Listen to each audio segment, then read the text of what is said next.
Olá pessoal, vamos aí para mais uma aula da parte de zoologia dos invertebrados.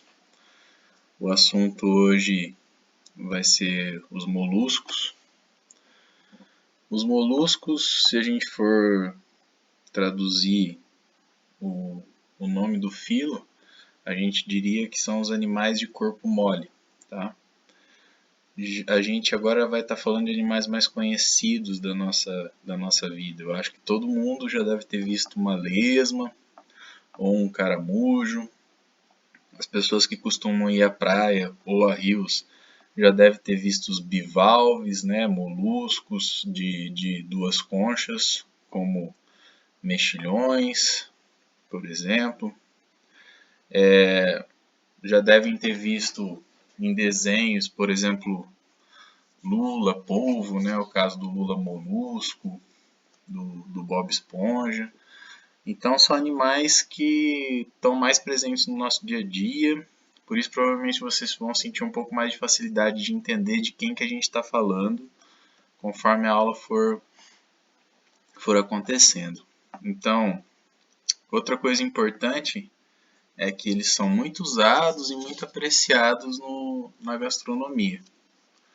Eu, como todo bom gordo, não poderia me furtar de falar de como os moluscos podem produzir pratos que são deliciosos, como por exemplo o escargot, que eu já tive a oportunidade de experimentar uma vez. É um caramujo terrestre, tá? De origem francesa, muito que com o preparo, com os temperos que eles usam, fica muito saboroso e é muito gostoso de ser comido. Ou se não a lula, que é bastante comum nas praias do Brasil, feita frita ou em molho, ensopado, participando de outros pratos com outros frutos do mar. O polvo, né, também muito admirado aí como proteína animal, prato principal ou como entrada.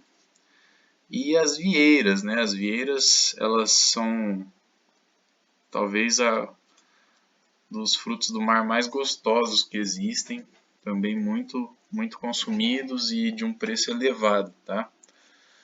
Fazem parte de preparações complexas ou simples, como simplesmente serem fritos e chapeados, e movimentam milhões de dólares pelo mundo.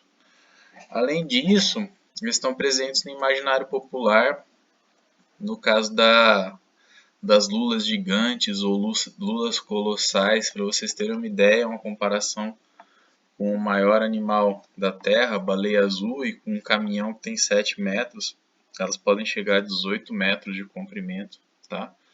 Uma baleia azul chega aí a 25. Então, são animais muito grandes também que acabam alimentando o imaginário popular com várias lendas. Acho que todo mundo deve ter assistido o Pirata do Caribe, deve ter visto o Kraken, né? E ele seria um tipo de lula gigante, com seus braços conseguiria afundar navios. E eu acho que um grande responsável por todo esse imaginário é esse pavoroso bico que essas lulas costumam ter. Tanto lula quanto polvo tem esse bico ali na boca que fica entre os tentáculos, e eles podem dar mordidas que podem causar ferimentos graves, tá? E são animais com temperamento geralmente bem imprevisível. Você acha que ele está inofensivo, ele acaba atacando, né? É um filo bastante grande, são mais de 160 mil espécies descritas. Entre elas, a gente tem em torno de 35 mil espécies fósseis, tá? Como esses animais têm concha, né? Tem um esqueleto que é duro e tem maior chance de ser fossilizado, a gente tem bastante espécies fósseis descritas. Eles são principalmente marinhos, mas a gente encontra bastante em água doce e terrestres. Todo mundo já deve ter visto, encontrado lesma e caramujo em casa. Então eles são comuns no ambiente terrestre também, mas tem mais espécies de animais marinhos. Eles podem ser divididos entre 7 e 8 classes. Eu vou trazer para vocês as principais, não vou ficar focando em algumas que são bem raras e mais estudadas no ensino superior. A gente vai falar dos aplacófora, poliplacófora, monoplacófora, gastrópoda, bivalve, escafópoda e cefalópoda, tá? Eles têm simetria bilateral e eles são protostômios, né? Então, simetria bilateral quer dizer que só tem uma forma de cortar longitudinalmente o animal para que eu tenha duas metades que são imagens especular uma da outra. Protostômios porque o blastóporo, lá no embrião, forma a boca. E celomados porque eles têm celoma, que é aquela cavidade totalmente revestida de mesoderme que é presente no corpo dos animais celomados. Mas esse celoma costuma ser pequeno, tá? E ele se restringe ao redor do coração e dos pulmões, muitas vezes. E eles têm um sistema circulatório com coração, tudo, mas esse sistema circulatório é aberto, o que significa que o sangue extravasa os vasos e vai irrigar diretamente as células. Isso não acontece no nosso sistema circulatório que é fechado, tá? Nosso sistema circulatório é fechado, o sangue só circula dentro de vasos sanguíneos. Ah, professor, mas eu me corto e sangro. É porque você corta um vaso sanguíneo, mesmo que sejam vasos sanguíneos pequenininhos, chamados capilares, tá? No caso dos moluscos, eles têm um sistema circulatório aberto. As vísceras deles são concentradas dorsalmente em uma região do corpo desses animais que a gente chama de massa visceral. É uma massa que concentra as vísceras, como pulmões ou brânquias, coração, rins, tá? Elas ficam nessa massa visceral. Aí alguns exemplos das classes que a gente vai tratar. Então, cefalópodos, né? São os polvos e as lulas. Gastrópodos, que são os caramujos e lesmas. Escafópoda, que é o dentálium. Bivalve e poliplacófora, tá? São alguns exemplos. O corpo dos animais é dividido em 3 regiões. Uma delas é a cabeça, a outra é o pé e a outra é a massa visceral. Eles têm um manto que é um tecido secretor. Ele é responsável por secretar a concha, tá? Então esse manto vai secretar os cristais de carbonato de cálcio e as proteínas que formam a concha dos animais. Eles têm um coração que fica dentro da câmara pericárdia e que está dividido em ventrículo e átrio. Eles têm uma cavidade bucal e nessa cavidade bucal tem uma rádula, que é um tipo de língua modificada para raspar, tá? Ele é uma lixa. Então, quem tem aquário ou já viu o caramujo comendo, vai reparar que ele coloca essa língua para fora e para dentro, e conforme essa língua sai, ela raspa o alimento e leva esse alimento para dentro da boca do animal. Eles têm um sistema digestório completo, ou seja, a gente tem boca, o intestino e ânus. E eles fazem secreção por nefrídeos, que chegam a formar rins bastante bem desenvolvidos. Tá? Tem o desenvolvimento geralmente indireto, mas alguns têm desenvolvimento direto. Aqui a gente tem um exemplo, um desenho de um animal que não existe. É o que a gente chama de Bauplan de um grupo. O Bauplan, a gente reúne as características mais comuns daquele grupo e faz um animal hipotético, desenha um animal hipotético para tentar explicar esse animal, esse grupo, usando esse animal de exemplo, tá? Então a gente vê que tem a concha externa, tem o manto que fica abaixo da concha e é responsável por secretar essa concha, tem a cavidade do manto, que é onde fica o sistema respiratório com as brânquias, tem a abertura do sistema excretor e a abertura do sistema digestório, o ânus. Né? A boca fica na região anterior e essa boca tem uma rádula, e o sistema digestório é dividido em regiões com seco digestivo, um estômago e intestino. E a gente tem o pé, que é essa massa aqui embaixo, uma massa chata bastante grande. Tá? em relação ao tamanho do corpo do animal. Então esse é um desenho esquemático de um animal hipotético para demonstrar as características mais comuns do grupo. No que diz respeito à reprodução, como eu disse, eles podem ter desenvolvimento indireto, e a gente tem a presença de uma larva, que é a larva trocófora, e de um segundo estágio larval, que é a larva Veliger. E alguns animais fazem desenvolvimento direto, ou seja, após a cópula, colocam cápsulas, que são como se fossem pequenos ovinhos, da onde saem os filhotes com o mesmo formato que o adulto, ou seja, não tem larva que a gente tenha desenvolvimento direto.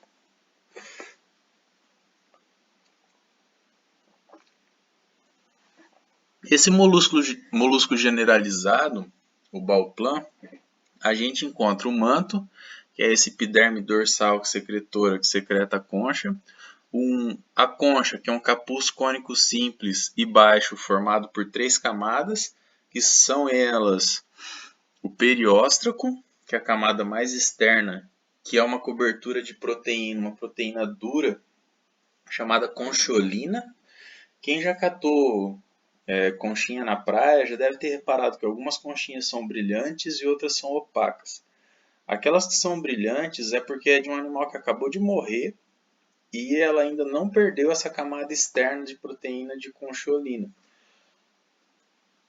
Quando essa concha fica um tempo ali sofrendo atrito da areia, ela vai perdendo essa camada externa e ela acaba expondo o óstraco, que já é a camada abaixo, que é de carbonato de cálcio e não tem aquele brilho, é opaca. Na camada interna, a gente tem o hipóstraco, que é a camada nacarada, que é aquela que tem aquele brilho que parece o brilho da pérola. Quem já viu pérola, madrepérola, aquele lá é aquele brilho nacarado, tá? É a parte interna da concha dos moluscos. Um exemplo aí de uma camada nacarada bastante brilhante, né, e bonita de se observar.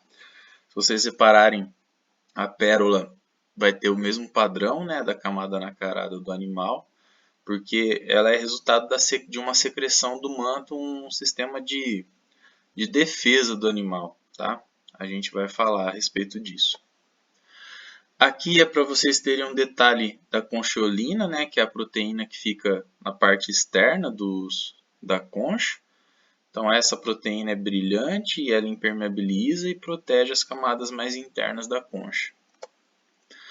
Aqui um detalhe dessas camadas. Então por fora está o perióstraco, que é coberto pela concholina. No meio a camada prismática e por dentro a camada nacarada. O manto é quem produz essa concha e a gente tem as pregas do manto. Se um corpo estranho, imagina que um grão de areia, né, entra entre a concha e o manto, isso causa uma reação imunológica do animal, que é para isolar aquele invasor, ele produz essa camada nacarada por cima do invasor, aprisionando o invasor dentro de uma bolinha, né, uma estrutura esférica de camada nacarada. E aí isso é a pérola que as pessoas vão atrás e abrem as conchas para tentar pegar. A cavidade do manto, que é essa prega periférica que fica ao redor de toda a concha, ela tem estruturas sensoriais, como brânquias, nefridióporos, e ali fica também o ânus e o gonóporo, e os gonóporos. Estruturas sensoriais, estruturas respiratórias, né, as brânquias, estruturas excretoras, que é o caso do nefridióporo, abertura do sistema digestório, que é o ânus, para dejeção, e a abertura do sistema reprodutor, que é o gonóporo, que é por onde vão sair espermatozoides ou óvulos, né? Essa cavidade do manto pode ser bastante importante para a alimentação, porque muitas vezes alguns animais que são filtradores é por onde a água entra e sai, deixando o alimento desses animais que são filtradores. Ou ela pode ser responsável para abrir um espaço onde, por exemplo, um caramujo consegue retrair o pé e a cabeça, tá? Todo mundo que já pegou um caramujo já percebeu que ao se sentir ameaçado, eles se encolhem para dentro da concha, né? As brânquias, elas têm uma forma de pente, por isso são chamadas de quitenídeos, e, e geralmente ocorre em par e fica localizado na cavidade do manto. E a parte sensorial são os osfrádios, que monitoram a presença de substâncias ou corpos estranhos na cavidade do manto. O pé é a superfície ventral do corpo do animal, é uma estrutura muscular com uma sola rastejadora e ciliada, que pode sofrer adaptações de acordo com os grupos, e a gente vai ver isso depois. Ele é formado por uma sola ampla e achatada e pode ser responsável pela fixação no substrato, pela locomoção, e ele sempre vai ter células, ele geralmente vai ter células glandulares que vão produzir um muco que vai facilitar o deslocamento do animal. Aqui a gente vê então essa divisão entre a concha, o manto, com a cavidade do manto onde ficam as brânquias, a abertura do sistema digestório e entre outros sistemas que se abrem, e o pé, que é essa grande massa ventral no corpo do animal. Então, de novo, para a gente relembrar aí, a gente tem a cabeça, o tentáculo com o olho, a boca com o rádula, sistema digestório, a massa visceral, protegida pela concha, e a cavidade do manto, onde se abre o sistema digestório, entre outros sintomas, e o pé. Entre outros sistemas, e o pé. As brânquias são em formato de pente, como foi dito, né? São bastante eficientes nas trocas gasosas, mas alguns animais terrestres, como os caramujos, por exemplo, o caramujo africano, que tem sido bem comum aqui no Brasil, eles têm pulmões para respiração e não brânquias, tá? É uma peculiaridade do grupo. O celoma é reduzido, fica em volta da cavidade pericárdia da gônada, né, na gonocele.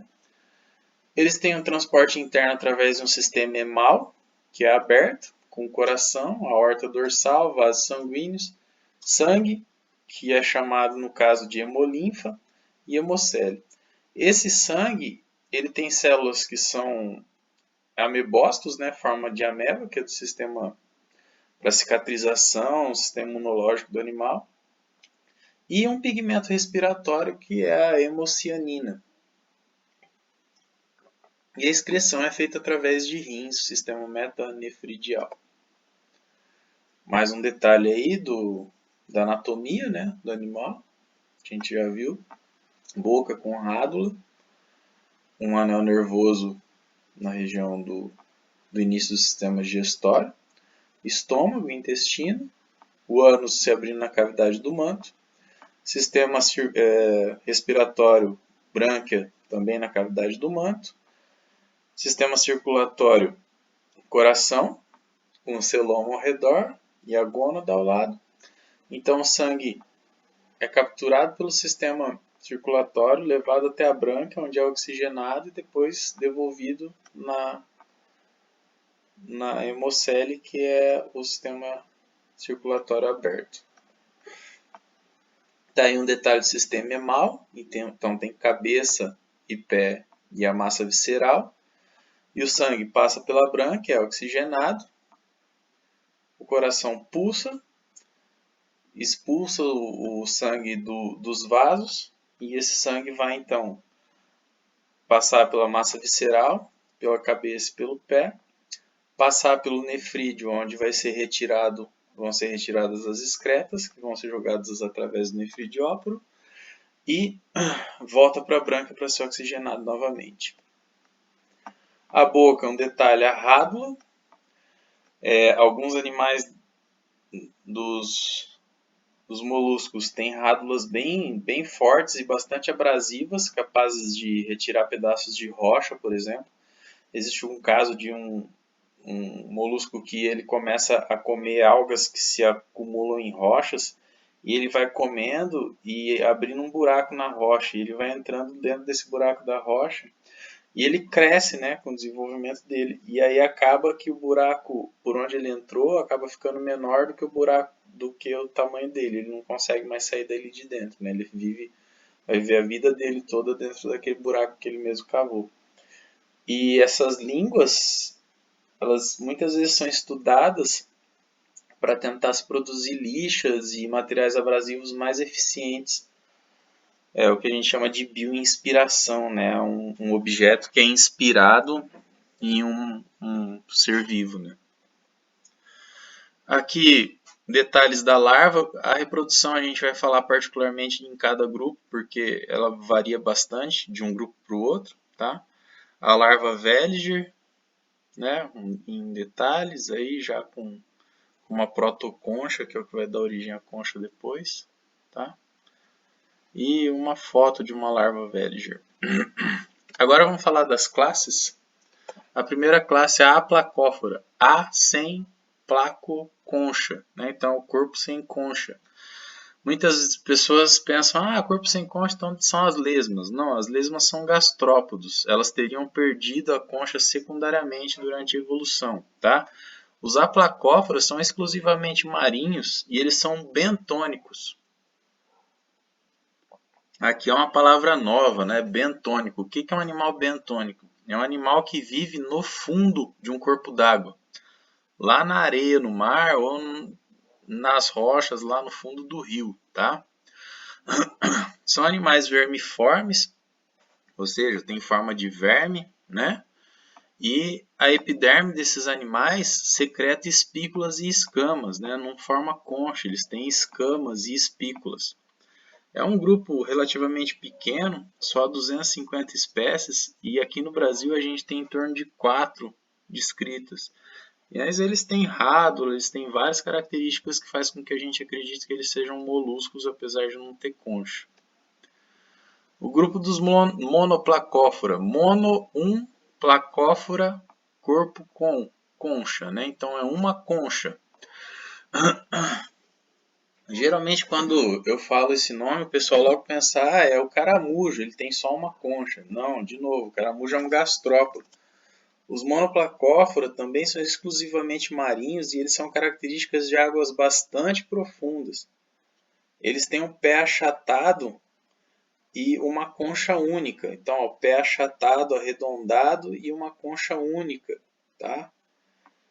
Eles podem ter 5 ou 6 pares de brânquias na cavidade do manto. Então, está aqui, ó, a cavidade do manto e ó, os pares de brânquia nas laterais aqui. Tá? O coração deles tem um ventrículo e 2 aurículas e a cavidade celomática é bastante desenvolvida em comparação com os outros. Eles têm rádula e são detritívoros. Eles são dioicos, quer dizer, macho e fêmea separados, né? Não são hermafroditas. E eles têm fecundação interna. E a fecundação deles é provavelmente externa, mas se conhece muito pouco desse grupo, tá? Por ser animais marinhos de água profunda, geralmente a gente tem pouca informação, são bichos difíceis de serem estudados. Isso reflete que a gente tem pouca informação e num pequeno número de espécies, né? 20 espécies.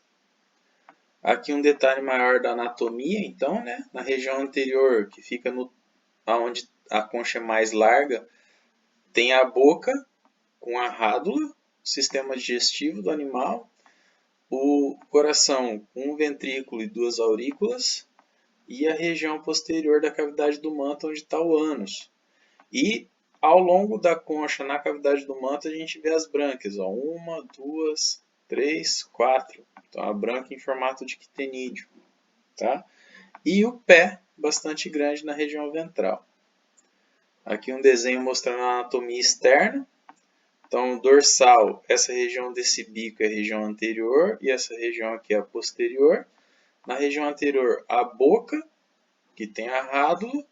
Na região lateral da cavidade do manto, as brânquias, ó lá, 5 pares nesse caso, e na região posterior, o ânus. Certo? Um pouquinho mais de perto. Próximo grupo, poliplacófora. Muitas conchas. Esses animais são conhecidos popularmente por quem os conhece, claro, já que não são muito comuns, como quitons. Os quitons são alongados e achatados dorso-ventralmente. Tem de 3 milímetros a 40 centímetros de comprimento. A cabeça deles é bastante reduzida e olha que legal, a rádula deles tem magnetita. Magnetita é um tipo de minério de ferro, tá? Quer dizer, eles têm língua de ferro, alta capacidade de abrasiva, tá? A concha é formada por 8 placas, olha lá, 1, 2, 3, 4, 5, 6, 7, 8, certo? E eles têm estruturas sensoriais na concha que são chamadas de estetos. São para sentir o mundo aí. O pé é amplo e achatado, possuem brânquias múltiplas e o coração com 2 aurículas e um ventrículo. São macrófagos pastadores, dioicos com fecundação externa, quer dizer, jogam espermatozoide e óvulo na água. Marinhos, em torno de 600 espécies descritas pelo mundo, só 25 aqui no Brasil, e desse total de 600, 350 são fósseis. Então a gente repara que na região anterior a gente tem a válvula anterior, as válvulas medianas e na região posterior a válvula posterior. Então esse é a anatomia externa do animal. Anatomia interna, boca com rádula, todo o sistema digestório se abrindo na cavidade do manto na região posterior. Intestino, nefrídeo para excreção, nefridióporo se abre na cavidade do manto. Coração com 2 aurículas e um ventrículo e sistema circulatório aberto. E o pé. Detalhe da anatomia externa. Chamar atenção para as múltiplas brânquias na cavidade do manto e o pé grande, né, em relação ao corpo do animal. Próxima classe, escafópoda. São animais marinhos, de águas profundas, vivendo de 6 a 7 mil metros de profundidade. Eles têm uma concha tubular aberta em ambas as extremidades. Então, na região anterior, essa abertura maior, na região posterior, uma abertura menor. Tem um manto que envolve todo o corpo, um pé cônico que é adaptado para escavação. Eles vivem enterrados na areia no fundo do mar. Eles possuem rádulas e captáculos, que são pequenos tentáculozinhos, tá? Que são responsáveis pela captura do alimento. Não possuem brânquias. Toda a troca gasosa é feita pela superfície do corpo. E eles têm cristas ciliares pré-anais, tá? E são microcarnívoros e microdetritívoros, então comem coisas microscópicas. Aí um detalhe do animal enterrado na areia, o pé é adaptado para escavação, parece um remozinho, né? Ele vai enfiando esse remo no solo e consegue penetrar a areia. Os captáculos, que são esses tentáculozinhos que estão capturando o alimento. A boca com a rádula. O sistema digestório, que se abre na cavidade do manto. Essa cavidade do manto tem uma corrente que faz com que excretas e fezes e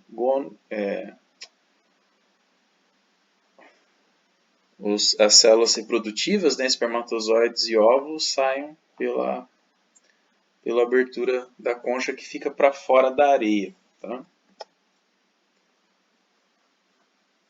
São animais dioicos, com fecundação externa, e têm larva trocófora e larva Veliger.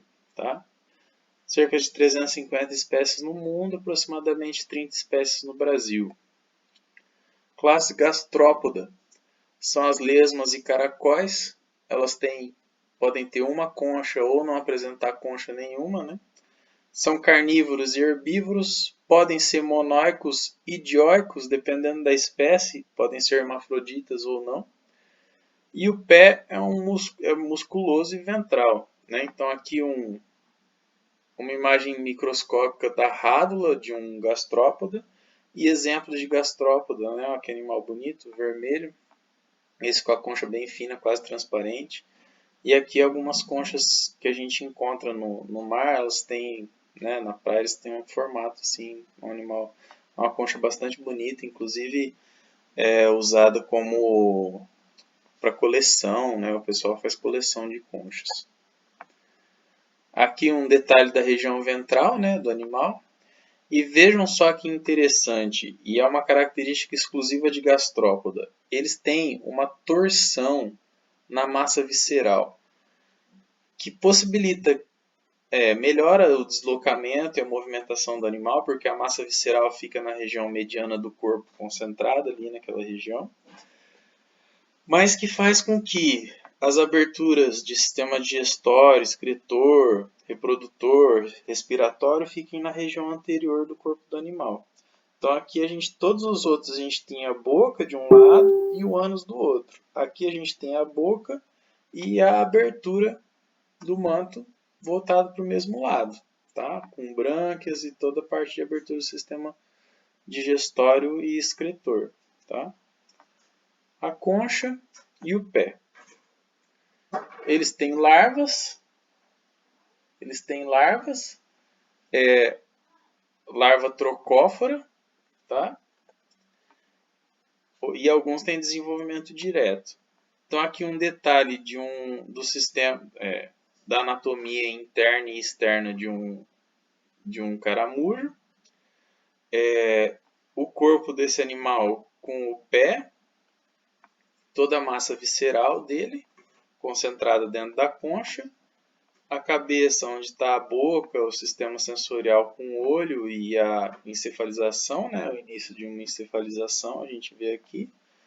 Sistema digestório com papo, e vejam só, região anterior à cabeça, sistema digestório faz uma volta e se abre na região anterior ainda. Então essa que é a torção da massa visceral, ao invés do sistema, da abertura do sistema digestório e excretor ser na região posterior, né, o que a gente esperaria é na região anterior. Assim como toda a parte do sistema reprodutor fica na região anterior do corpo do animal e excretor também. E aqui a gente tem o pulmão, porque esse é um gastrópoda terrestre bem desenvolvido. A gente já começa a ver alguns órgãos tipo fígado, rim e assim por diante, tá?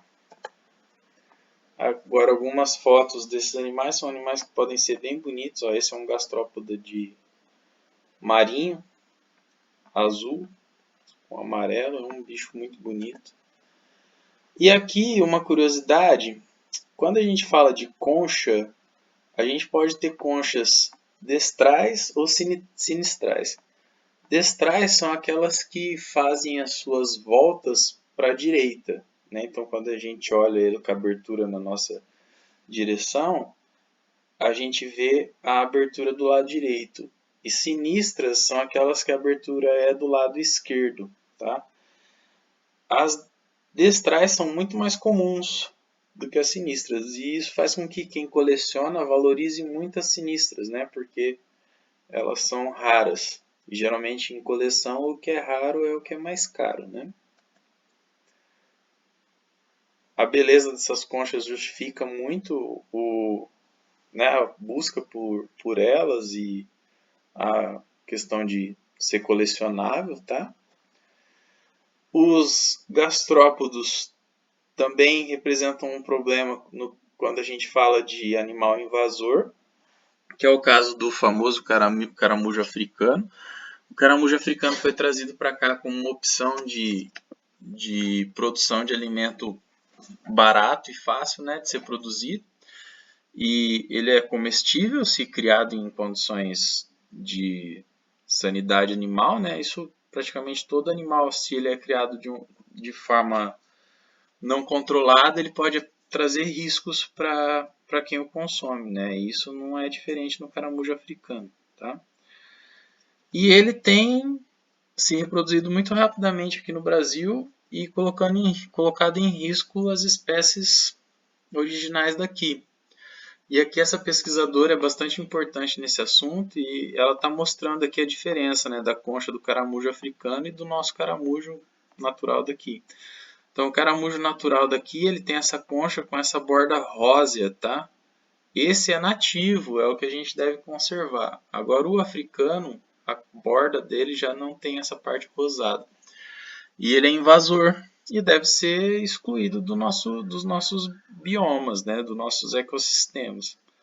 Então é um problema aí que os gastrópodos acabaram trazendo aí pra gente. Classe Bivalve. Bi2. Válvula, concha. Então são os moluscos que têm duas conchas. Bastante comum aí, é um formato comum entre as ostras e mexilhões. São fixos, mas nem todos. O caso aqui dessa concha aqui, essa sépia, ela é capaz de nadar, né? Ela sai batendo uma concha na outra e consegue nadar. Mas a maioria deles são fixos. São animais filtradores. A captura de alimentos se faz através de sifões. Ele tem um sifão inalante, onde ele suga a água para dentro do corpo dele, e um sifão exalante por onde sai a água. Eles não têm rádula, são dioicos e o pé deles pode ser adaptado ou para se fixar ou para escavar. Quem já foi para a praia de novo já deve ter visto conchas fechadinhas que vêm com a onda. Na hora que a onda começa a voltar, essas conchas conseguem entrar na areia. Esses são os escavadores. Se essa mesma pessoa for numa região que tem um costão rochoso, vai ver várias conchas fixas nessa rocha. E aí são os que se fixam, né? São os que ficam fixos na rocha. São de grande importância econômica, por uma importância, primeiro, como alimentação. Segundo, as pérolas, né? São bastante importantes. São tidos como objetos preciosos, né? Aqui um detalhe da anatomia. A gente tem a concha com uma articulação, né? Um pé escavador, nesse caso aqui, e músculos que são músculos que fazem com que a concha fique fechada. A concha, aqui nessa região da articulação, ela tem um ligamento elástico. Então, se esses músculos se relaxam, a concha abre. Se esses músculos se contraem, a concha fecha. Por isso que quando a gente encontra a concha e ela está sem o bicho dentro, né, quer dizer que o bicho morreu dali, se ela está ainda grudada as duas válvulas, né, ela está aberta, porque quem faz com que ela fique aberta é o ligamento elástico, que independe do animal estar vivo ou não. Só que esse ligamento elástico é uma proteína e com o tempo ali exposto ele acaba sendo decomposto também, e aí a gente passa a encontrar só uma das conchas, né, porque a outra uma solta da outra. Na região posterior, a gente tem o sifão inalante e o sifão exalante na cavidade do manto, né? E é por onde a água entra, passa pelas brânquias e pelo sistema digestório, o alimento é capturado e levado para a boca, o sangue é oxigenado, né? O corpo do animal é oxigenado, e a água sai pelo sifão exalante. Tá? Aí em detalhe mais coloridinho, mas praticamente a mesma figura, tá? Só para ilustrar. E esses animais podem ser bastante grandes. Isso aqui é uma curiosidade de uma concha tão grande que cabe uma pessoa dentro, né? Tá aí a mulher deitada dentro dessa concha. É esse animal, né? Que tem essa concha gigantesca aí.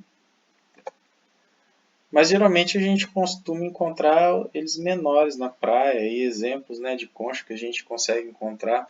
Se vocês repararem, a gente consegue ver linhas de crescimento, né? Porque esse animal começa pequenininho, né? E ele vai crescendo e vai depositando novas camadas de concha, e essas novas camadas vão formando essas linhas de crescimento e ele vai ficando maior e a gente consegue ver essas linhas de crescimento.